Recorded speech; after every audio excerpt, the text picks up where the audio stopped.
All right. Hi, everybody. Welcome to the first episode of the Decade Jam podcast. Today we are joined by James Earl Cox III, the host of Decade Jam. Yeah, thank you for having me. I'm really excited for this podcast. Yeah, it's my first, so we'll see how it goes. Yeah, I'm sure it's going to be splendid. All right. So I guess we'll start off by having um us introduce ourselves. I guess I'll go first. I'm Avis. I make games. I work in IT. Just recently got out of college. I live in the state of Michigan. I'll say that. um, been making games for a good 5 years now. I make 2D kind of top-downish perspective games, usually kind of shooters. So Yeah, that's that's me. really awesome. So I'm James. I made Decade Jam. I want to say, man, a couple years ago. Wanted to give people time to join before it started and had its 10-year run. I'm based out of LA, and I've been making games. I want to say maybe 10 years at this point. Wow. Most of them are short little. Critical is not the right word, but I'm always trying to question something, be it like a social norm or some game mechanic, or Uh huh. maybe the game itself is just some silly take, like a one-off joke. Yeah.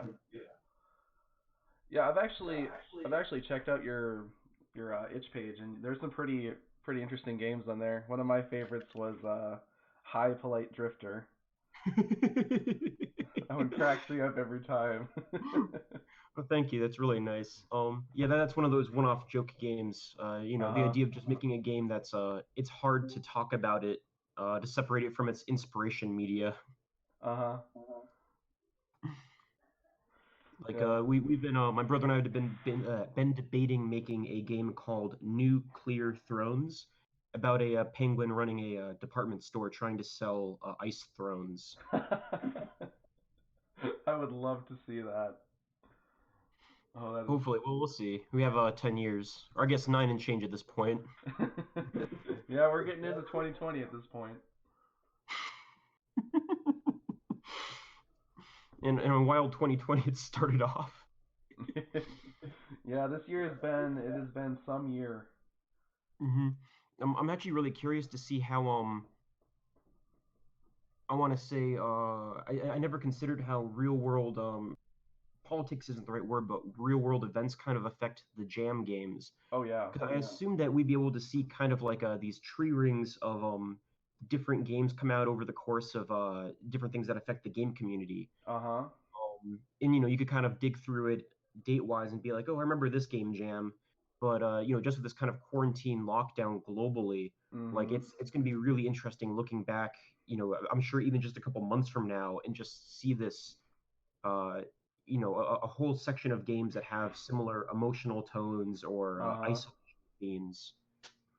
I mean, um, right now especially, there's a lot of quarantine-based game jams going on, and I'm sure there are people working on those and then submitting to Decade Jam as well.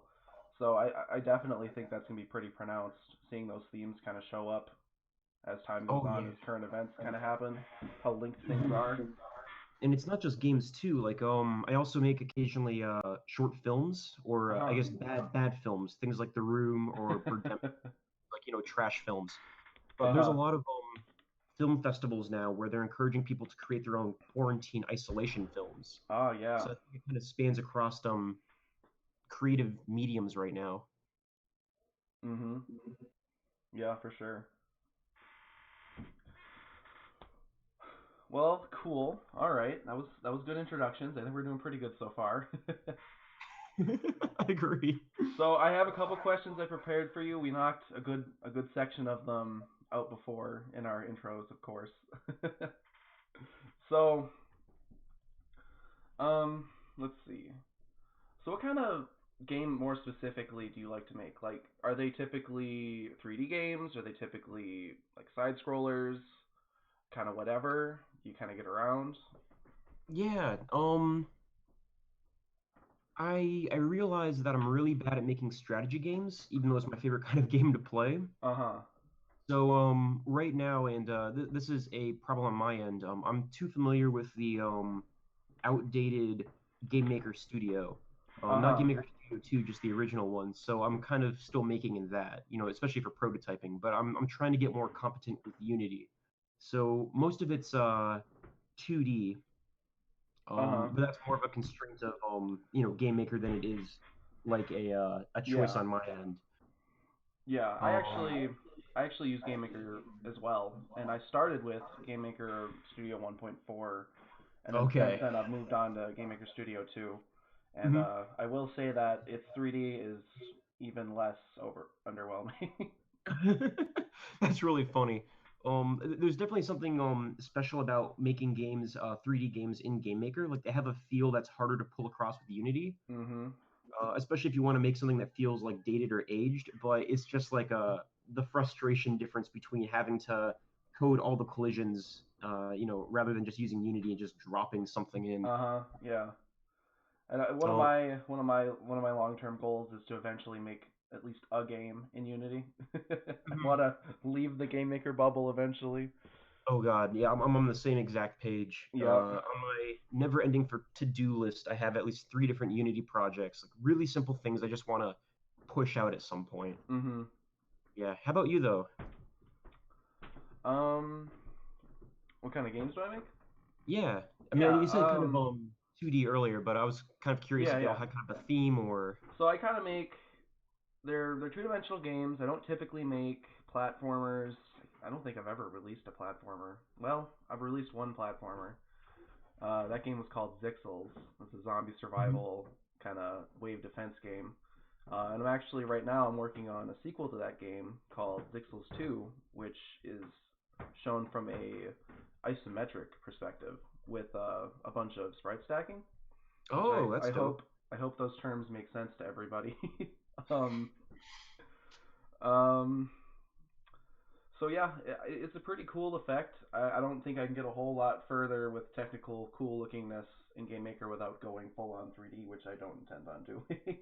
Right, right. A lot of my games have you run around, shoot stuff. We tend to do the Jamcraft game jam a lot. Me Hmm. and my team, we call ourselves the Saucy Armadillo Games, and we tend to make games for Jamcraft a lot. So you see crafting crop up quite a bit in our games. Uh, Okay. a more long-term project that I'm part of is a game called Galactic Gunsmith, which is like a top-down-ish gun crafting RPG sci-fi game, which Ooh, I like that.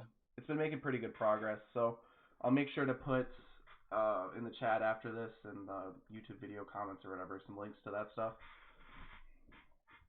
And I'm just curious because that's a genre that I'm not too familiar with. Is there a lot of games out there where you're crafting guns, or are you kind of like forging ahead on that? It's kind of our own little genre. I mean, a lot of games feature gun crafting. Um, we kind of make it a more central part of the game. It's like kind of a big part of the experience, I think. Hmm. Like your character, your protagonist, his profession is he's actually the son of a gunsmith. And Okay. in this crazy sci-fi universe, there's people who their entire job is they fly around making all kinds of crazy guns. I really like that. That's really cool. I love that you built it in narratively. Uh huh. Yep. Alrighty. So on to the next question. What do you do when you're not making games, or do you make games all the time? Is that what you do? Um, yeah, I make games all the time. My brother and I run a small media studio out here in LA, just the two of us. So, Uh we huh. have to rely on a lot of other people for input and other things. But I think one of the topics we're going to get to a little later is I don't make games as often as I used to. Somebody in the podcast chat pointed out that there's a lot of games on my itch.io page, and that was because when I first started making games, I put myself up to a challenge of making 100 games in 5 years, Uh huh. which I did complete. But towards the end of it, I burnt out hardcore. Uh huh. Um, it was just it was a lot. Like I was an undergrad and I was kind of doing games on the side, and that was fine. But Mhm. then I got into USC for their game design graduate program, and that was just everything. I was Yeah. always making games. So I've definitely kind of come back off of that. I kind of take a little more time and So don't just push out projects. there's a couple good topics to dig into there. So first off, 100 games in 5 years. How often are you releasing a game at that rate? So something I like about the challenge is it actually isn't as bad as you think it might be. So like 5 years, um, what? That's 12 months, right? Mm-hmm. And in that time, like what how many average days are there in a month? Like want to say what 30? 29, 30? Yeah. Yeah. Um, so you have about 1,800 days, which means you're putting out a game like every 18 days. So you have like Holy two crap. weeks 2 weeks and change, right? So if you're doing Uh-huh. a small game jam, you only have to do a game jam like every other weekend or something. Uh-huh. It's not as terrible as you think it is. But the biggest problem, of course, is like depends on how long you're spending on each individual project. Uh-huh. It almost encourages you to make lower quality. Well, maybe not, but lower Oh, scoped at totally. least, I would say. hmm I think personally for me, I would only release a game if it would felt complete, and a Mm-hmm. lot of them are very short. Like High Polite Drifter isn't a super big game, and even that one took me, I think, like 2 weeks just because of all the different art and like Uh-huh. the different sprites and things.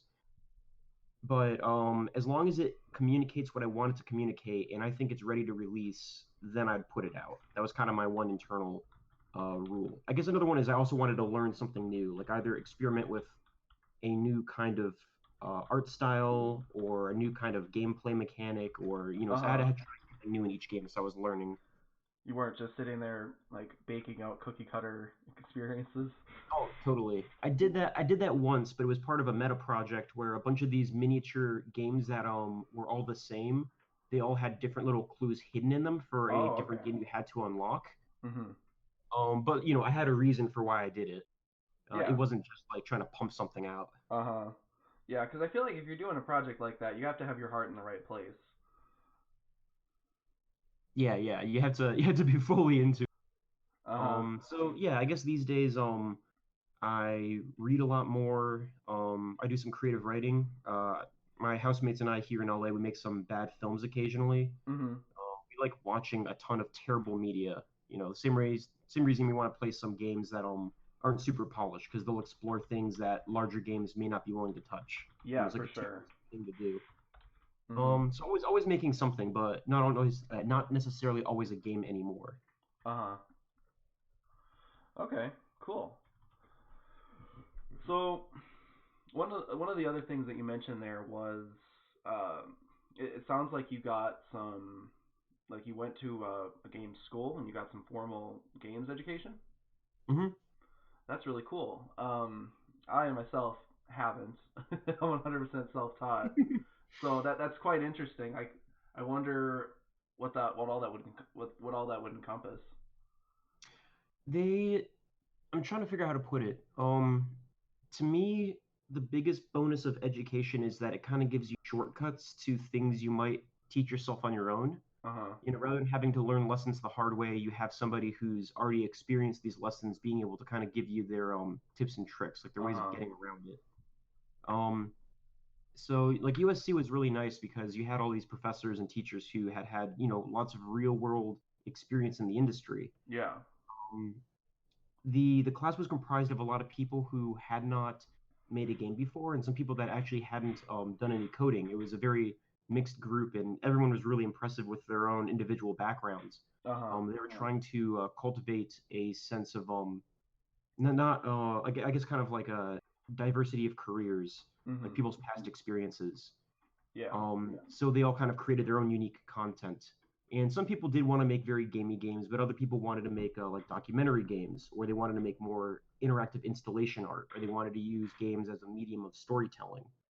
They're all over the place. Uh-huh. So it's really great for kind of just honing that sense of what you want to do, and having people that are actually industry veterans and industry leaders helping to push you along whatever path you wanted to actually pursue. Yeah, that's awesome. With that being said, you definitely don't have to go to school.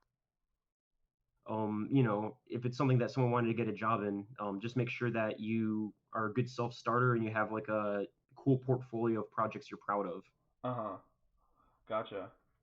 Have you so did you finish your education there or did you stop early? Oh, I finished. That Uh-huh. was, man, how many years ago? 3 years ago now, 2017. Yeah, Mhm. it feels like yesterday. Actually, this is gonna make me sound really, really young, but that's the year I graduated high school. Hey, that's all good. So I mean, we were walking down that stage at the same time. Oh God, that'd be. We'll have to check into that later. That'd be really funny if it actually was like within a week of each other. Yeah. Yeah, but that's awesome that you're making games. Mhm. 3 years ago, getting out of college, or not college, sorry, high school. Like, I can't think at what point I started making things in college. I mean, That's pretty inspiring to me. I was making games before I even had a job. Damn, like that's awesome. Yep. I don't have quite as much skill as I hope I would after all this time, but I'll take it.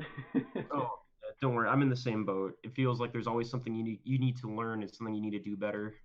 Yeah, for sure. So I guess continuing on to that, what kind of skills would that like when you work in a game, what kind of aspects of the game do you like to handle? Like, do you do the art, the code, the sound? Do you do everything? Or are you just more of like how do you do it? The the one thing I absolutely have zero talent with is music. Um, Me I too. yeah, I can try to sing. I don't know if anyone else would enjoy it, but that's that's the one thing I can't do. Not, Um, yeah. so I can code if needed. I'm sure other people are way better at coding than me. I guess the one thing I enjoy about coding more than anything is just those stupid little juicy aspects, just little Mhm. pixels or scrolling over a UI element and it just jumps out a little bit Oh or yeah. colors slightly changing. Like that stuff really to me just feels good, just makes it pop. Yeah, for sure. Um, but I think the biggest thing that I really enjoy is actually just pruning features, like saying like we don't need this stuff, it's going to clutter the core message. Yeah. Making sure that the game is as I don't want to say simple because it's there's definitely games that can be complex, but it's just making sure that it fits whatever you're trying to communicate or whatever experience you want to get through. Mhm. Like on my itch.io page, there's a lot of games on there, and I try to put them from the best at the top to like maybe the most failed projects at the bottom. Uh huh. But the very first one is a game called Temporality, and it's a game that only has two buttons, A and D. That's all you can do to play the game and control a movement, and it really doesn't need anything more than that to get the core message across. Uh huh. So that's the kind of thing that's important to me, just making sure that you can communicate as I guess sufficiently as you need or as the Mhm. player will need. And also making sure that the mechanics and the narrative and the core message all link up really nicely. Uh huh. Cutting out any of that extra stuff and making sure if you have a mechanic, it has to be important narratively or it has to somehow help communicate whatever message you want to get across. I'm Otherwise, actually why going do to you have it be, in there? Yeah. yeah, exactly. I guess my final thought on that is I'm actually jamming on a game this weekend um, with a friend and he wanted to start writing short story creepypastas. So we kind of Ooh. pitched this idea where I was like, hey, like, what if we collaborate and turn one of those into a game? So what's going to be interesting for me is whatever he's making short story wise, trying to figure out what's the best kind of mechanic or the best game, Uh you huh. know, kind we can make to communicate the core of the story. Uh huh. Yeah, I've always been super interested in making a game and using that game as a way to tell a story. Like Hmm. that's always been something I wanted to do, and I feel like as time has went on, that's been happening more. But yeah, definitely working on a project like that would be is on my game dev bucket list, if you could call it that. I definitely got one of those. I think Uh that's huh. appropriate. Just that list of things that you want to make someday. Like you see a game and you're like, I want to make a game like that, and you have your little internal list of them. Hmm. I guess for you, I like turning what you have going on game wise. When you say crafting, is that something that you just naturally kind of were drawn to, or is that something that you found out that you're good at and you just like putting it in games, or what draws you to making things? What's the thing you like doing? Uh huh. So when I make games, I guess my favorite thing is setting up systems, kind of coding the gameplay. I love doing the art, assuming Mm-hmm. I'm in control anyways. Yeah, yeah. um, I'm a pretty you, trying to figure out how to say this. I would not work well in a large team while making a game, and that's part of the reason why I decided Mm, to work in IT instead of working in games professionally. mm-hmm. Because really, I need a good portion of the creative control of a project in order to really feel engaged with it. Mm-hmm.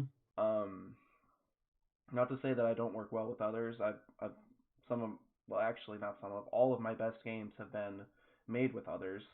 Mm-hmm. Specifically, one of the people who's hanging out in the podcast channel, Josh Wilson, him and I make a lot of games together under the Mm-hmm. Saucy Armadillo umbrella. Um, to get back to the crafting, like I said, we participate in a lot of game jams, Mm-hmm. and crafting has to be a mechanic in order for it to be part of that jam. Oh, So okay. we end up making a lot of crafting games just because of that. But Mm-hmm. also, I feel like it's kind of a niche that we fell pretty well into, and I think we're like the formula we've come into of making games works pretty well for that. We usually place in the top three every time Jamcraft comes around. So Oh, that's awesome. Congrats. thanks. So one thing I can brag about. Hey, it's a pretty cool thing. I totally get what you mean about working with others. It's I'm also trying to figure out how to phrase it. After you become, or at least after I became kind of competent at using Game Maker Studio and realizing, like, even though coding isn't, I can do it competently for what I want to do, Mhm. but it's not really my core skill. But after you figure out like the way that you want to do things, there's definitely this kind of tension when you work with someone else and you can't just like psychically communicate Uh huh. what it is about the idea to them. It's like this, no, like it has to be coded like this way, or you Uh didn't huh. add this like juicy element. Yeah, Um, absolutely. I had this one game jam project, and game jam game turned out perfectly fine. But this one thing stuck to me, I guess just internally, where I wasn't coding on this project. I think I was doing art and helping with the narrative for it, but the way they coded the inputs is it had to do with when they pressed WASD versus when they released the buttons, Mhm. and it just didn't feel right to me. It was just this one little small thing, but it was, oh man, I wish I had coded instead, so I could have just done it the way it would have, at least to me felt like better. Well, I would say that two programmers working together versus like a programmer and artist working together is a whole different can of worms. Oh yeah. Um, and also working by yourself versus working with just one other person is also a whole other can of worms. When you're working by yourself, you can sustainably just keep everything in your head, and Hmm. like you don't have to have meetings, you don't have to talk to anybody, you don't have to argue with anybody. And then once you start introducing people, I feel like that kind of exponentially grows. Oh, 100%. Yeah. I think I really like writing game design documents. Oh For some yeah. reason, writing out those like massive things and reorganizing it into sections. But when I collaborate with people, I think the best way for me to kind of do it is I stay out of whatever element they're doing. Like they Mhm. have full control of the thing they're doing, and then I may have opinions, but as long as I'm not involved in it, then I'm not like attached to that. Uh They huh. can have their own reign. That is Like a for very good idea. Yeah, for the game I'm doing this weekend or next week, they're gonna have total reign over the narrative. That's their own realm. I'm not gonna touch that. Mhm. And that's a really good way to keep it simple. So I'm not kind of stepping on their toes. And we all add our own element, and we all feel like we own the project because we do. And that way, there's no kind of control issues. Yeah, for sure. No arguments that don't need to happen. 100%, yeah. So, let's see. Are we ready for the next thing? I'm game. Alrighty. So you mentioned that you're doing a game jam next weekend or next week. I assume that'll also be a decade jam submission. Hmm. Um, do you do a lot of game jams? Like how often do you do them nowadays? I know you said less than you used to, but Yeah. I don't do them nearly as much as I used to. I've been trying to get back into making more games more recently, Mhm. but I guess the biggest thing is my brother and I, in our studio, we've been working on this game called Ichi's Zone, Uh-huh. which has been eating up a lot of our time. Well, that sounds very Um, interesting. Is there anywhere we can learn more about that, or is it kind of not out there yet? it is not out there yet. I'm posting a link to it right now. Okay. Um, to the Steam page. The biggest problem with this game is it's kind of a play at home escape room game, like a digital one. Uh-huh. And it did pretty well. Like it was at Amaze Berlin.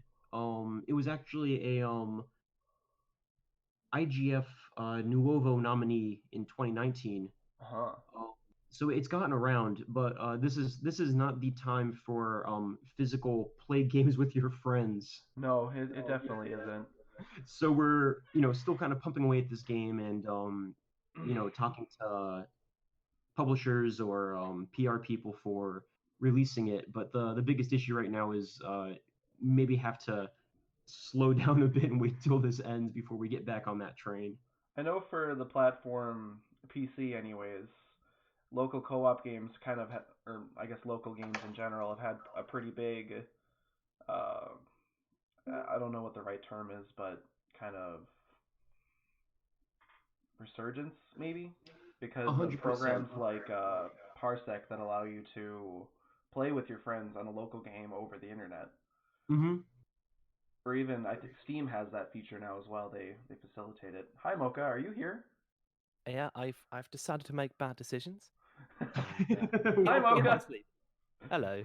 Mocha is our other host who was a bit late today. I thought I was be carrying this by myself, but we have Mocha. Hello. This is not riveting at all. How's everyone doing? And what have you been talking about? I'm We're out doing of the loop. great. I got through the intro and we are currently going through the interview section. Oh, So, well, don't let me interrupt you. Well, before we get back to it, we both kind of went down the line of the kind of games we like to make. So if you'd be able to share, because I'd love to hear what you like making. yeah. I like making. I like starting very weird and just yeah, generally weird experimental games and never finish them. And that's my shtick. Have you I ever am. released games? Do you have a portfolio or is it just like a I have. graveyard? It is a lot. It is a lot of dead game. Just a Um, pile of corpses? yeah, it is just yeah. It's a lot of ideas, Uh-huh. and then just too many ideas that come along, and I'm horrible because I like switching too much. I start work on a game, and then I start writing music, for example, and just drop the game, and then switch. Oh. Uh-huh. Well, that kind of gets into the topic for today's podcast, which is um I forget where I wrote it down, but basically game dev, ADD, burnout, kind of that kind of deal. And I know that I personally have struggled with that immensely, especially when I started out. I didn't So when I first started learning how to make games, I sat down, I started following a tutorial, and I learned just enough that I was able to keep going by myself. And from there on out, I never followed a tutorial all the way through. I just kind of picked up things as I did, and I made little crappy games, and I never finished anything, and it was just like one project every month, and everything was yeah, it was a mess. Mm-hmm. But I learned a lot, and I don't regret it. I had a lot of fun. I just wish I had more to show, because after all, that's why most of us make games anyways, is so people can play them. Mm-hmm. So I guess Yeah. I go ahead, Mocha. No, please continue doing your smart all talking. all I was gonna do was turn it around back on you guys. so so how so Mocha kind of talked about how he struggles to this day with the game Finishing devs games, yeah. ADD. How about you, James? Oh, it really depends on the project. Um, I think the longer it goes on, the harder it is to keep up your enthusiasm for it. Oh, absolutely. There's definitely points that I'll be working on a project and it'll kind of hit me like, oh hey, I'm don't like this thing anymore. And then maybe someday you'll just get a new idea for it, and you'll get that new spark again. Uh-huh. So figuring out how to balance the length of a project with your enthusiasm for it, I think, is always at least for me, the hardest part. With that being said, I'm really interested. Would you ever release like a zip folder of all these kind of incomplete games, like release that as its own standalone? Oh my God, that would be Yeah, that is a very very nice game. I think it was I think it's called the Beginner's Game, I think, or the Beginner's Guide. which Yeah, the is just beginner's guide. Yeah. Beginner's Guide, which is basically just, well, at heart, a commented collection of short games someone's made. Or at least that's the idea, I suppose. Hmm. And I think that's very interesting. Just, it's very a small collection of just lots of weird games. Maybe no explanation at all. Just have lots of exes and folders uh-huh. with arbitrary titles and leave people to explore I the think that is an awesome idea. and maybe that will be my one and only release in my life. Just a zip folder of just random garbage. The Mocha's library of random garbage. I love it. Oh, you should name it that too. That is a really good idea. I could. Oh man, I know some of my older projects. I tried to make sections on the web page I set up and kind of put them on there, hidden behind a couple menus. So some of my Hmm. stuff you can kind of find and get to, but a lot of it is just gone to time. I don't even know if I have some of it. Yeah, there was a while ago. I think it was Salvage Jam. Yeah, it was Salvage Jam. It was this I remember that game one. jam. Yeah, yeah, where the whole point was just to release a game that you hadn't completed. Mhm. Um, Kind of turn it into something and put it out. Yep. It's just one of these things where I also have half completed projects that I want to return to someday, and hopefully this quarantine is going to help me do that. Yeah, I'm sure we all have a lot more time going shack hacking indoors. So. Yeah. It's very weird because usually I would have had a lot of time. Obviously, there's no uni going on. University is not happening at the moment for the next week.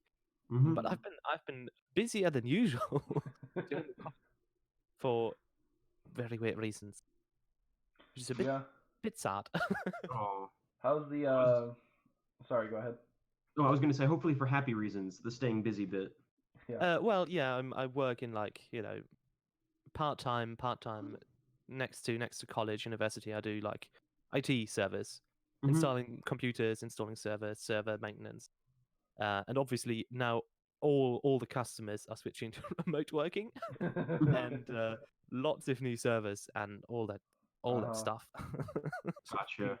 Installing if I need to install Windows 10 on another laptop, I will snap. Oh no. Oh, that's funny. Yeah. How's the quarantine been affecting you guys? Uh, Personally, in this, I don't hope this isn't like a jig thing to say, but I'm actually enjoying it. It feels like it's somehow opened up the mental space for me to work on these projects. Uh-huh. Um, I mean, I don't have the option of going places like I used to, so I'm just kind of stuck here. But the Kind difference of. between just being at my house and working on a project before versus now has changed somehow, and I don't quite know how to Totally. exactly explain that relationship. Yeah, I get you. As long as I don't have to think about all the sad stuff, it's been good in terms of plowing through my to-do list. I'm very Uh-huh. happy about that aspect. I feel like with this kind of indie game dev bunch of nobodies community that we're part of, maybe not you, but me and Mocha Nope. anyways. I fit that. I Um, fit that.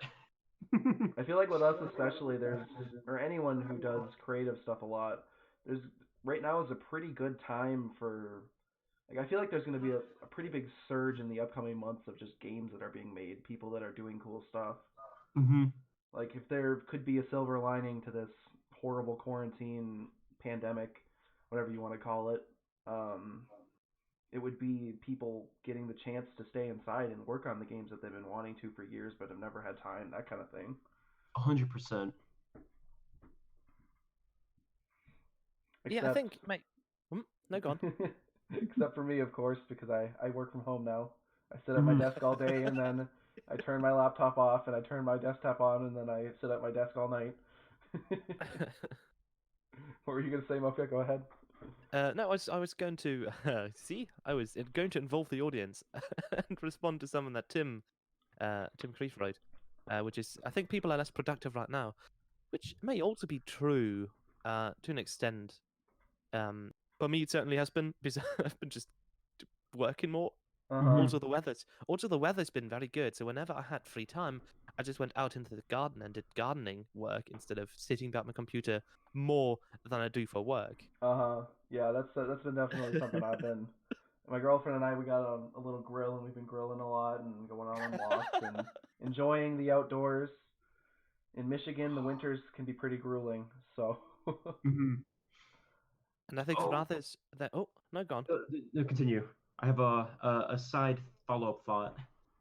I just generally think for some people there's a lot of uncertainties, floating about the room at the moment. If you don't have a secure job, Oh, obviously I don't absolutely. really work. I studied university, so but if you are in a weird spot because of the quarantine, I think you may just be too worried. Mhm. Too worried to work on, be able to express yourself creatively. Yeah, Because absolutely. creativity, I mean, it depends on the person, but for me at least, it works. I'm more creative when I don't have to worry, when I don't have to stress myself. Absolutely. Um, Me too. so yeah, it's a mixed bag. It makes sense. Yeah, I mean, Um, like, if you're out of a job and game dev's making you literally no money and you're worried about getting kicked out onto the streets in a pandemic, I can definitely understand how it'd be extremely difficult to be sitting down yeah. and making games. You had a side thought, you said, Yep. before I interrupted. No. And I me too. interrupted. You're fine. Um, it's that there was this really silly Facebook video I saw about how to make gourmet ramen, and I got excited because it's something I was gonna either try out later tonight or tomorrow. Mhm. I think it was, what was it, French onion soup ramen? Ooh. Oh. I have no idea how it's turning out, but it's one of these things where I don't know if I would have done this if the quarantine hadn't happened. Uh-huh. And yeah, I guess I'm definitely in a space where I'm worried about some things. I'm not sure if it was before you the game my brother and I are working on, we're not sure if it's going to do well because it's a local multiplayer game, and it's been very hard to talk to publishers, this past month about it. Yeah, I think they're But not going to be You'd super almost enthusiastic. wanna right. you'd almost want to put that off until next year.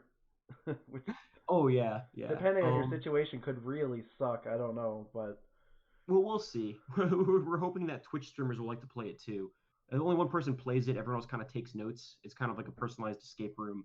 uh-huh. But Okay. we'll figure out how that goes. Well, and Regardless, there are programs like Parsec, so mhm. I mean people still can play games together, assuming their internet's good, which depending on where you are isn't the assumption you can always make, but it's something. Totally. Like there's definitely ways to get around it. And I guess the bright side is this kind of situation definitely forces you to think outside the box. Like, how do you pitch a game like this to people who may not have someone else to gather with? For So, sure. we're considering paths, but I guess the thing I'm most excited for at this moment is making that disgusting ramen creation and forcing it on a couple of my housemates. Hey, shameless plug to the one of the channels on the Decade Jam. You should definitely post a picture of that in the Oh no. hashtag food channel. Oh God. Okay. We need to see it. You mentioned it on the podcast. It has to be shown. I mean, yeah. I also always forget posting stuff in there. I do too. Dang. A general reminder for everyone. Mhm. No Use matter what the it looks food like. channel.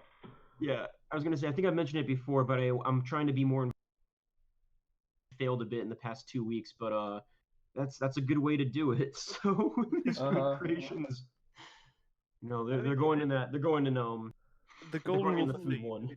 We're all It's gonna the be golden. Hmm? we're all gonna be Go in the on. food channel pinging you. Where's your food today? We want to see it. Where's the food? The We're golden gonna rule default. we're gonna expand Got Decade that. Jam to not just be games, but also food projects. Food. Of course.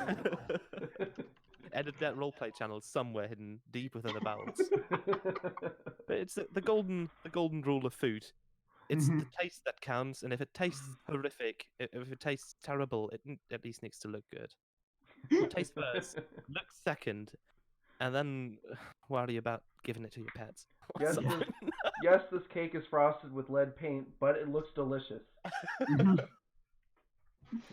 Which is an interesting side thought. Food advertisements and how they kind of bolster up food. You have like a cereal bowl and the milk in the bowl is Cardboard beneath. Elmer's glue. But the point is that a thing that happens with games too? Games advertisement.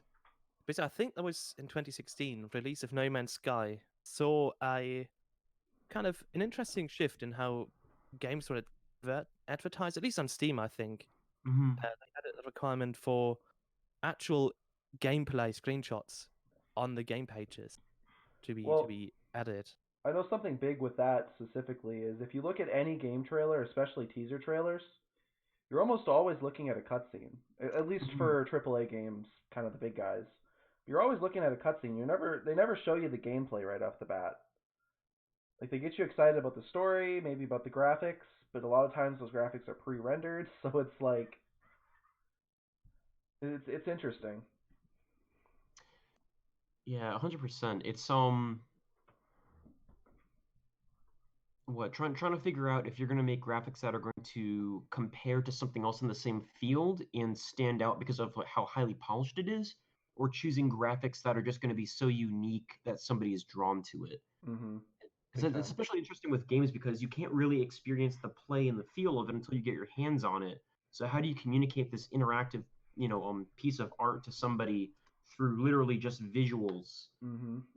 Maybe some sounds too, but the first thing that's going to catch their eye, especially on platforms like Facebook or Steam, where half the time the audio is muted unless you choose to, is going to be the way you interpret the animation you're watching. It's kind of the same book by its cover problem that people have been facing for a long, long time. Oh, How, 100%. how do you trick people into thinking that your thing is cooler than it actually is, so that way they stick around, hopefully? And not be too big of a disappointment. How do you draw people in without making them mad?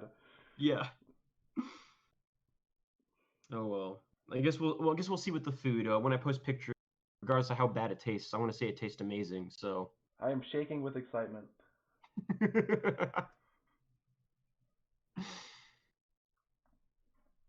All right, so on to the next thing. Since you are the host of Decade Jam, and I don't think we've gotten a lot of comments from you about this. What are your thoughts on the server? Oh, I absolutely love the server. I think you guys have done a fantastic job. I think every aspect about this is just so amazing. Yeah. I don't have anything except glowing admiration for everything you guys have done. Uh-huh. I know for me, my focus for this server from the start was to kind of foster a community more than just like a little thing. Like I've always wanted Decade Jam to be, kind of like a community of people making games for this one thing and kind of growing together, and like that's kind of what I stand for. So like a lot of the channels here, and I know I'm not too active if at all in the community project stuff, but a lot of stuff in the server is just trying to, have everybody kind of be together. Now, I think you've done a fantastic job with establishing that. I think the hardest decisions I've kind of faced with it we had like a discussion really early on, or maybe just a once back and forth about removing potential entries that were submitted of games created before the jam. Mm-hmm. And my kind of concern was I didn't know how much effort or time we would have to put into actually monitoring each submission to see if they fit that category. Mm-hmm. And I guess I kind of internally decided that overall I'd rather have kind of a hands-off approach until the project ended. And then if it Mm-hmm. became a problem with any individual piece, we could make a call at that point. Like this game that was like released day one of Decade Jam, and it was started like a year beforehand, and they're like Yeah, doing that kind of well in the thing. ratings. They're gonna be like, no, that's not no. I I kind of, get you. yeah, I think my overall hope is closed and there's no chance of people resubmitting projects, and it kind of allows you to act with a with a static entity versus having to go in and change this actively growing and altering one. Mm-hmm. But I guess the other thing too that I was also kind of weighing is that the longer this jam goes on, there'll be ideally less and less of those entries kind of added, because at some point we'll reach a point where somebody will submit a game that they've been working on for a year, kind of like that one, except they'll have submitted it once the jam has begun, so it'll be 100% valid. Mm-hmm. And I feel like Um, that distinction kind of stopped. I mean, like a year into the jam, who cares? It's yeah, like yeah. honestly, it's yeah. I understand completely. I guess the way I'm also like, if somebody, I always weigh towards the end of inclusion and understanding. Mm-hmm. I'd rather be more malleable and bendable to help somebody be included than want to exclude them based on some other aspect. So, it's definitely something worth discussing, and I'm 100% down to have my mind changed on it. But if somebody was working on a game, like a year before Decade Jam, but then they spend like 6 years of the jam improving it, Mm-hmm. they've definitely put in the time and energy during the game jam to improve this thing. Yeah, clearly they're not just using Decade Jam as an advertisement for a game that they otherwise wouldn't have. Yeah, I agree. Mhm. Yeah, 100%. And when people have kind of posted in the forums on the game jam about projects they've had before, my kind of response was just like, hey, it's totally fine. Just leave a notepad explanation of what this was before you started working on it again, so people have the Mm-hmm. history behind it. Yeah. Explain why you picked it back up. So other people can feel proud of you and not feel like you were just trying to use it. Yeah, for sure. I know with Decade Jam in particular, it's a really weird game jam. Really, really weird one. There's nothing else like it. It's so unique. Although I did see that someone else made their own Decade Jam, and then I saw another thing where someone made a jam that was a couple thousand years long. Oh yeah. So, I mean, there are other long game jams at this point, but none of them are Decade Jam. So, Thank you. That makes me feel very good. I know the one thing I definitely did want it to come out of it, even just for myself, is the ability to look back. When I was making the 100 games in 5 years, like, it's really cool for me to have this portfolio of past projects and learning, from past iterations and yeah. seeing like, wow, this is where I learned this skill, or this is where I learned that I'm not good at making strategy games, or that kind of neat portfolio. Yeah, So I every thought this step of the way you have a game to show for it. That is awesome. Yeah, exactly. So I thought this That would be kind of a cool way for other people to do that. mhm. Um, but I never expected a community to, none of my doing. This was totally all you guys, but I never expected a community to kind of form. That makes me so happy. I'll take this opportunity to tell the story of how the Discord server was created. I was scrolling through itch.io. I found this ridiculous game jam. It lasts for 10 years. I clicked the join button. I scanned the description. I read it, and I saw no Discord link, and I was like, thoroughly, what the hell? So then I went into the comment. I went into the forum section, and I was looking around, and no one else had made a Discord, although someone asked about one. And I was like, well, this sucks. So of course I took it upon myself, and I made one. Hmm. And I posted it as a reply to that comment. And then later on, and this was like 9 months before the jam started, I think. Hmm. And from there, time went on, and a bunch of people started joining the server. Just a couple people every day. We started with just me, and just a couple people every day, every week. We've slowly trickled up to we're over 200 now here.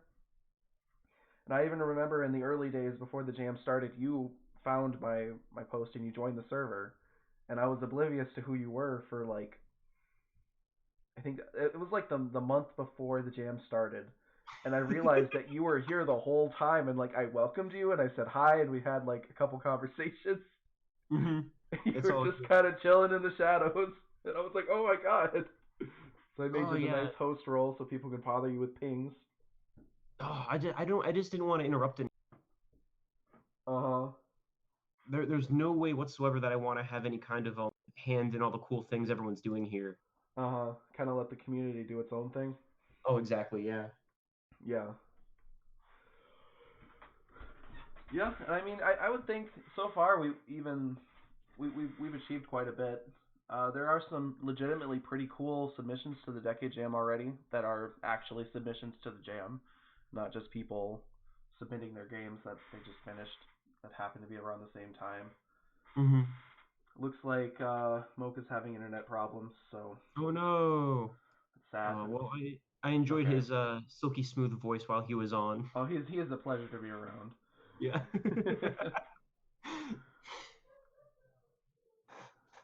um, I mean, we have like our food channel. We have discussion channels for every different facet of game dev, and they're all some of them aren't very active, but people are talking. I mean, there's some community here.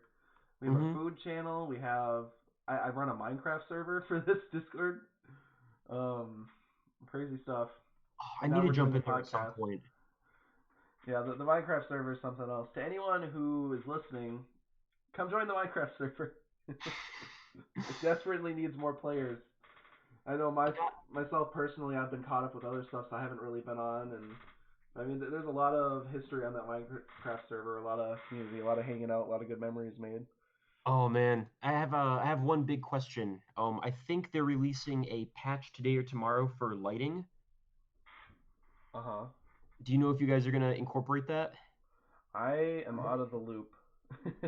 Okay, no worries. If someone It's bothers me about it on the Minecraft channel, I will totally look into it, but otherwise, I'll probably not. okay, no worries. I'm sure it'd be like a.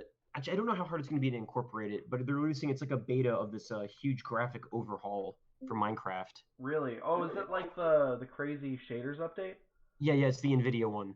Oh, is that finally dropping? I wonder if Yep, that's yep. Bedrock only though. It's yesterday or today. Oh, I'm gonna look into that. Yeah. Um, Yeah. And now I I'm thought it interested. was for Java. I don't know. Yeah, it's Bedrock. Oh, And is the it? server Dang. is Okay. Java, which yeah, that's unfortunate. But I mean, Oh, Java's had shader packs forever now with through mods, so I mean, right. it'll be exciting to see the shaders applied onto the Bedrock edition of Minecraft because the Bedrock edition performs significantly better. That's so Hello funny. again, by the way. Hey, Yay, Micah, welcome welcome back. back. We're talking about Minecraft because this is a game development podcast. Yeah, and we missed And you. Minecraft.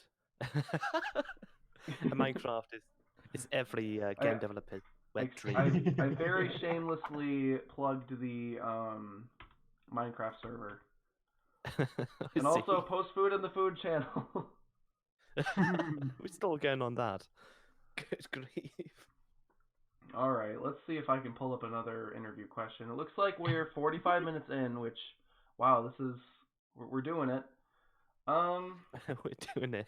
Alright, maybe we'll do one or two more questions and then we'll go on to the game that we all played.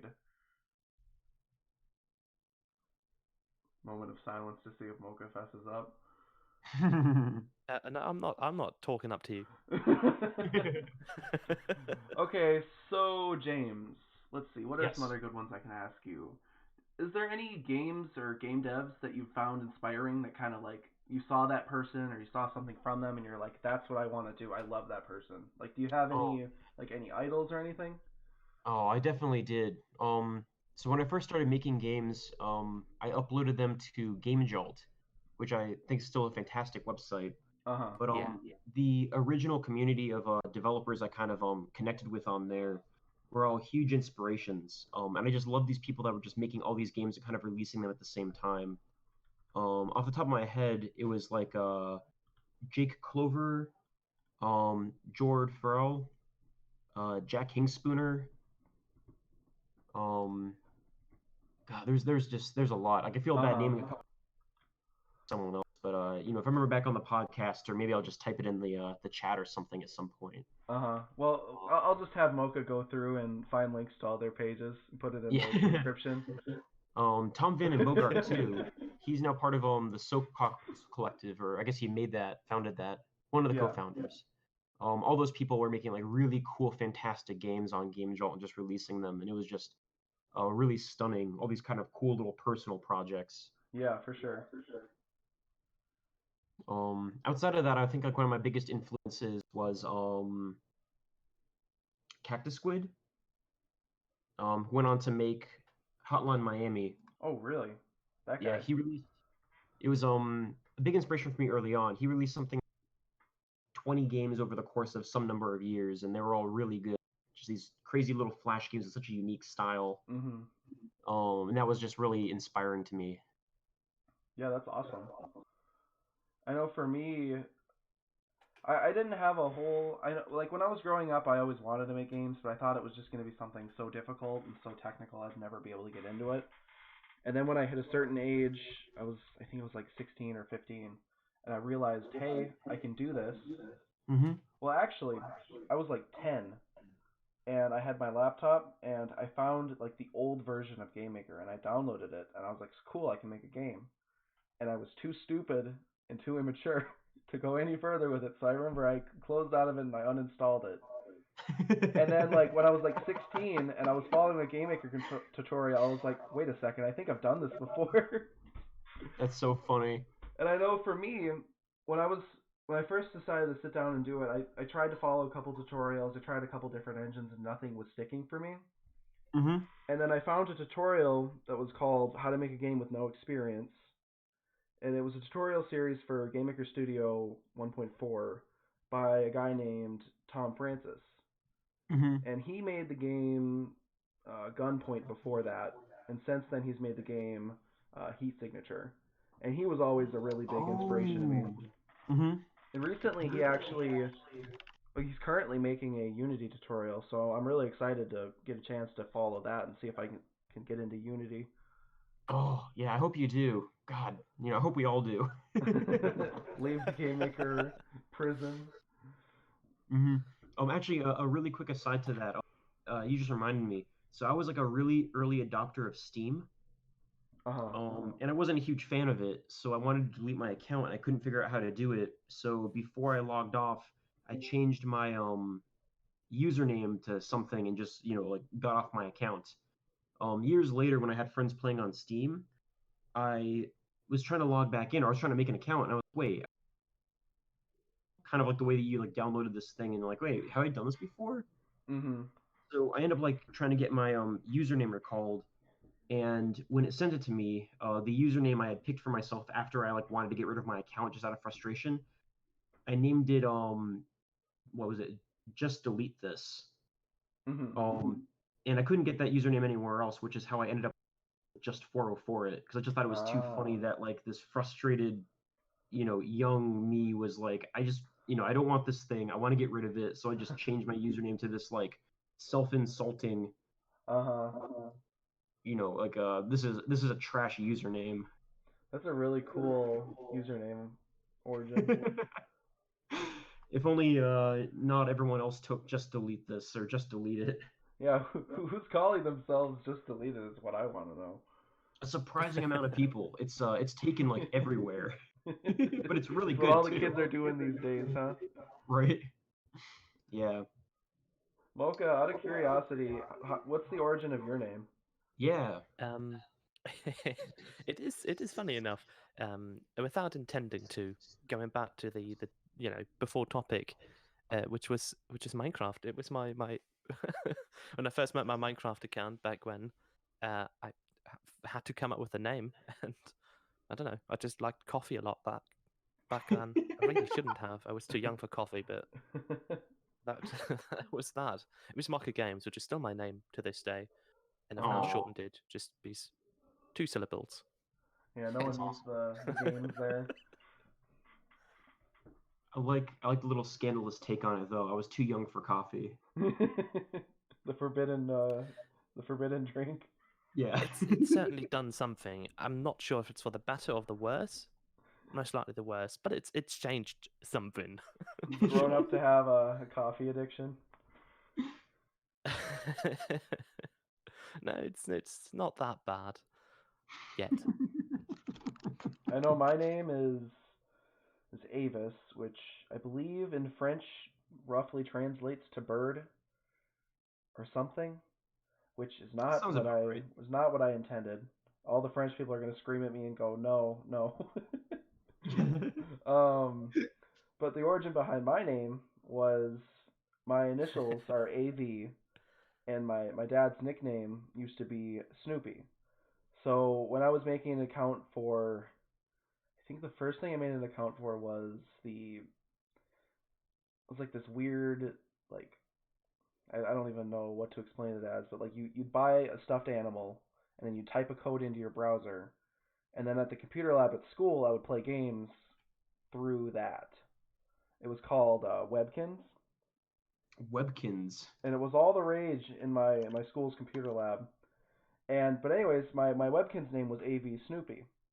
So as time went on, I had my email avsnoopy at, I'll say, Hotmail, so people don't start emailing me.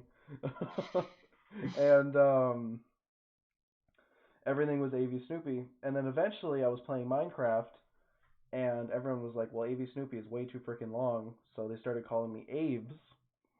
But that's not Mm. really a very easy to pronounce. People would call me Ovs, people would call me Aves, and I was like, nah, I'm not a fan. And then people would start calling me AIDS, and I was like, you know what, we're just gonna change this up. So I had a friend suggest that I change my name to Avis, and since then I've converted pretty much everything to be either Avis or, if that's taken, Agent Avis. I'm pretty proud that I'm the only Avis on itch.io. That's awesome. I'm the Avis.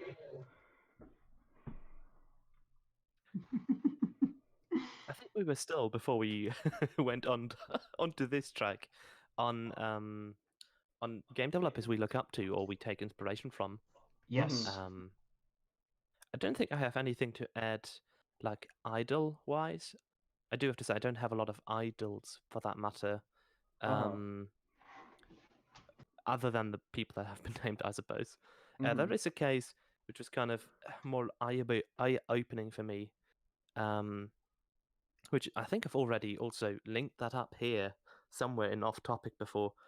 The uh, the history of a person who also released a few games on Game Jolt back then. And one of those games was Presentable Liberty, which is a pretty interesting game. Mhm. Also pretty sad if I remember correctly. And it had a lot of traction. It gained a lot of traction. It was played by people like Markiplier and Jacksepticeye as well, I think, Jack Spadicy. back when it came out, which was a few years ago. But Mhm. those people were still already quite large. Yeah. And that entire thing completely dropped the developer of the game into all heaps of trouble, like depression-wise, mental issues, Mhm. because obviously he had a game that a lot of people saw, but they saw it and no one wanted to play it. They had a few Mm. people that Yeah, I guess that kind of shows the other side of that kind of sword, the double-edged Mhm. sword, if you want to call it that, of YouTubers. I mean, like sometimes, tried to make like, another game, like launch a Kickstarter, and then just fizzled out Mhm. into self-destruction, which is a uh-huh, bit sad. And I think that was eye-opening for me because I'd rather just stay unknown all my life uh-huh. than have issues like those. It's not so great. Yeah, I get that for sure. I know some games profit immensely from being featured on YouTube, like Minecraft and the Five Nights at Freddy's games. Those are like crazy popular because of it. But I suppose that sword kind of has two edges.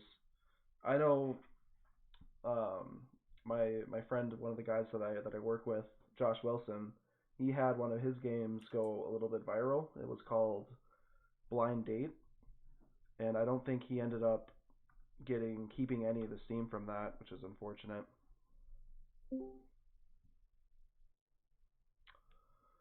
But yeah. It's this not to sidetrack us too much. Oh, go I know we ahead. keep on ending up on these little side spiels, but it's this complicated area where the majority of narrative games, once you've watched it, it seems like a lot of people don't think there's much reason to play it. Mhm. So you need games of this kind of procedural generation in order to keep people involved, or you have to somehow make sure your narrative game has a hook that somebody wants to experience it firsthand versus Or just you watching it on YouTube. you make enough options on it where like someone plays through it, but you're like, well, what if they did this, or what if they did this? Like Yeah, that exactly. that provides a lot of potential, but certain games are just ruined by YouTube, I would say. Hmm. But then again, I mean, there are people that like to buy the games and then watch people play them to see how they experienced it versus themselves. So I mean, there's different sides to it. Yeah. Well, all right. We're supposed to stop soon, so let's see. Do I have any good questions left? Okay, James, what is the project that you've worked on that you are the most proud of? Oh boy, that is a very large, loaded question. It's a very difficult one. I don't even think I can answer it. um. Oh man, I have to say Ichi Zone. I'm really proud of this terrible, awful, dumb game. Um, it's definitely the longest thing I've worked on. Uh, Uh huh. and I like the ways that it's kind of pushed me to have to think outside the box. For just kind of coding and making an experience that is incredibly but still has players stick around. Out of curiosity, what is Ichi's Zone made in? It is made in Game Maker Studio, Uh the huh. original. So Gotcha. it's ideally this will be the last game I release outside of the game I'm going to weekend and past projects I want to finish up. I But will ideally say, it'll be yeah the last new one I make in Game Studio 1. I will say that if you feel like moving to Unity and going to the bright side and doing the right thing isn't what you want to do, Game Maker Studio 2 is pretty good, and it is a pretty seamless experience going between it and Game Maker Studio 2, minus learning the better UI. Hmm. Because really, what Game Maker Studio 2 is just better Game Maker. I believe it. I 100% believe it. But anyways, that's not what we're supposed to be talking about. I'll let you Yeah. continue. In terms of things that I think are accessible, playable, one of my earliest games, Don't Kill the Cow, that was the game that I made that really kind of revealed to me that I could make games and I could actually do what I wanted to do. Um, and then I guess another one that I'm really proud of is Bottle Rockets. Um, is that one I felt it could come off as really cringy or it could come off as really kind of endearing. Uh huh. And to some players, it actually hit this endearing, and that made me feel good. But That's I think awesome. the correct answer is obviously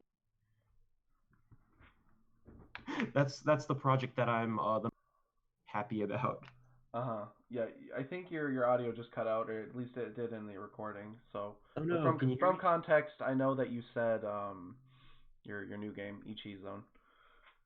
Oh, I was saying the one I'm most happy about is Decade Jam. Oh, okay, gotcha, Yeah, it's the one true correct answer. gotcha. All right, so I'm gonna do one more question, and then we're gonna talk about the game that we're supposed to talk about that Mocha definitely played, and then we'll wrap it from there. So my last question to you is, where do you hope Decade Jam is gonna like? What do you hope for the future of Decade Jam? Um, I hope we all stick around for it. I know 10 years is a long. It'd be fantastic to kind of see everyone push ahead on what they want to do. I'm sure there'll be some people that realize that they will be fine, but I really do hope that a lot of people find their own inspirations and it becomes like a space for people to continue perfecting and experimenting with their own crafts and their own creative instincts. Uh huh.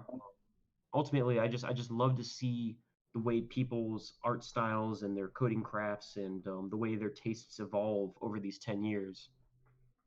Yeah, it's gonna be really interesting, especially seeing people who kind of grow with the jam. Hmm. That's kind of what I hope for. I don't really have a ton of expectations. I just hope that it comes out to be a positive experience for everyone involved. Uh-huh. Yeah. I mean, that's pretty much mirrors my hopes for the jam. I hope that it doesn't fizzle out, but even if it does, I'm gonna be here the whole time. I'm not going anywhere. We're not going anywhere, yeah. Worst case scenario, it's just gonna be like it was when it started, waiting for people to join. Oh, even then, as long as you kind of pop in, that'd be great. Because I know a lot of I've seen many game dev servers in Slack, Discord, whatever, and I've seen them rise. I've seen them be extremely popular. People talking all the time, and then as time goes on, they just lose popularity, and people just Hmm. leave. And like you'll be looking around the channels, and it's just a total ghost town. Like 2 months since the last message, and the last message was someone saying that it's been 2 months before that since the last message. Oh yeah. And Um, it's very possible Decade Jam would end up like that, but I don't see it happening. Maybe it's my beginning of the jam naiveness, but I really don't see it losing the steam that it has now because I've never really seen Decade Jam as something that's huge, at least here. So right. it's kind of just a small community, a bunch of people who now I would consider my friends, all just Hmm. kind of hanging out doing game dev together. Oh, I think to me the scariest and coolest post in the forums, and I'll send a link right now. It was the I'll be 23 when this jam ends, Uh huh. and how old will you be when it ends? I know you. But it's just like, man, like that's crazy. People talking about how old they'll be when Seeing this the thing answers to that was ends. really interesting. Yeah. Yeah, I it's think just one a guy number said he'd be in his late 50s by the time it ends, and I was like, wow, right? a lot of age diversity. Exactly. Like that was so cool. Yeah, for sure. All right, well, let's move on to the game that we're supposed to talk about, which this week we are featuring, or I guess talking about the game Fey the Potion Maker, which is by Sophia Shepherd. And I will post a link to that right now. So I think James got a chance to actually sit down and play it. I poked into it for a little bit and just took a look around before we did the podcast. And I tried Mocha getting it to run on Linux and failed horribly. I Mocha don't know failed to why. get it running. I don't know why I said it ran on Linux in my list. I didn't find a Linux download link then. Mocha, are you a Linux user? At the moment, I am just by out of. I don't want to start up my desktop. Sure. But anyways, this game, I went through the intro and it has some absolutely beautiful painted cutscenes with parallax effects. Hmm. It was a very pretty game. The pixel art isn't as flattering, but it is pretty good as well. You can tell that Sophia put a lot of work into it, and it is pretty cool. I did play a little bit of the crafting mini game, and it was super tight. The sound effects were really good. The effects were really good. Everything was like top notch quality. Hmm. I guess since you got a chance to maybe dig your teeth into it a little bit more, what did you think? Yeah, this is I think a really cool tight game. It's definitely a project that I kind of want to see it expanded, but I guess my biggest thing is I want to I take the puzzles. I guess there's a lot of extra room they could do, and there's definitely some like elements they could introduce that kind of bake or break or bend the rules, or could introduce some extra rule sets for it. But the one aspect I really liked is the potions that the main character makes or that you make. They slowly start building into the narrative theme of the game. So as you're crafting potions, you can kind of see how your character is reacting to the situation that brought them to this cabin in the first place. Uh huh. Um, and it was just I thought that was a really cool experience. I really like the collage style. Yeah, me The too. fact that you have the cutouts and the cutscenes have this kind of hand drawn paint aesthetic. And then the pixel art contrasted with that didn't really bug me because I think that just might be a style for this kind of game. Uh huh. Um, but it was just a really tight, nice experience. Yeah. Really enjoyable, and the puzzles. I'm really curious if there's multiple ways to solve them. I feel there is, and I also kind of like that for the replayability. It's like, oh, what's a different way I could solve this puzzle? Uh-huh. Yeah. And the way you have to do 5 of them in a row in order to complete the potion, but each one of them is its own individual level. Mhm. Yeah, a lot of depth there. Mm-hmm. Definitely. Yeah, and I agree. I know what as a game developer who utilizes pixel art, I can say for sure that it's easier to do pixel art than it would be to do sprites in a painterly style and still make it look good. Mm-hmm. So I can definitely understand why they would choose to go with beautiful painterly backgrounds and then like kind of contrast that with pixel art sprites for the gameplay. Mm-hmm. You always have to wonder has to do I don't want to say familiarity, but there's always this reason that people choose to do pixel art, not only because it kind of fits together artistically, like it's easier to do pixel art that all kind of matches, especially if you have multiple working on it. But you always kind of wonder if they do it specifically because it fits the genre they're aiming for. Like people will come in with a certain amount of expected baggage for Oh that genre. yeah, yeah. Kind of Because like me, go ahead. I was gonna say, for me, when I came into this game, I didn't know that it would be as heavy on the puzzle aspect, which I really enjoyed. Is kind of like a subverted expectation. Yeah. But there was definitely this kind of like, okay, I understand the type of game this is based off of the pixel art that they're displaying, and I think that was a really great choice. Mhm. Yeah. I mean, I was definitely impressed by the quality of this game. It is just and it looks like they made it for a different game jam, so I assume it didn't take the first half of or the first whatever there is of 2020 to make, so definitely impressive. hmm Oh, and I also have to say, like, when I'm talking about juiciness, I absolutely love the little background sprites and pixels that pop up all over the place. Yeah. That was absolutely the best. Like, oh, that always hits me in the right spot. It just feels like this extra amount of work. And I know you mentioned the parallax scrolling during the cutscenes, but the fact that it was you had parallax scrolling just by moving your mouse around this otherwise still frame, and it kind of moved, watercolor characters on watercolor backgrounds. Yeah, yeah. That's just so cool. It's hard to tell how many people would notice that, but it makes all the difference when you do. Well, it's almost like mixing digital and traditional art in a way that hmm appears impossible, which is very unique and I think is very cool. I'd love Oh to yeah, see more of that kind of style for sure. it's that little bit of polish that pushes it over the edge. Yeah. Well, we are 10 minutes over, and I think a little bit more than that, so I think it may be time to wrap this. I definitely have some good topic ideas for future podcasts. We'd love to have you again at some point. Probably not for the next one at least, James. Um, but unless it would you be unless you stay as a permanent host. Oh boy, we'll talk about it. that's a commitment. That's a commitment. It would be very cool to interview you through a few times throughout the decade jam to kind of see how your perspective changes between the a different. yearly a Yeah. yearly checkup. Yep, the yearly host checkup. Oh, maybe like Just one of do. those Jack Sparrow things. You only come on land once every 5 years or something. No use. We'll get you out. Yeah. Yeah. Yeah. Well, thank you for inviting me and organizing. This has been a blast. Yeah, this has been a ton of fun. It was a pleasure having you. I think we talked about a lot of cool stuff. I hope that the listeners get to experience some of the inspiration that we did when they check out the people that we found inspiring. I hope that everyone learned something. Oh yeah. And in case anyone ever wants to reach out, feel free to. My Twitter handle is at Just404it, and that's also what I am on Discord. Yeah. If anyone wants to get a hold of me or Mocha, they can ping us. I don't feel like anyone's gonna be reaching out for us. Shout. Just yell at us and we'll come by. hmm Yeah. Well, thank you guys again for having me. This has been great. Yeah, thanks for being on the podcast. We appreciate it. Post your ramen pictures.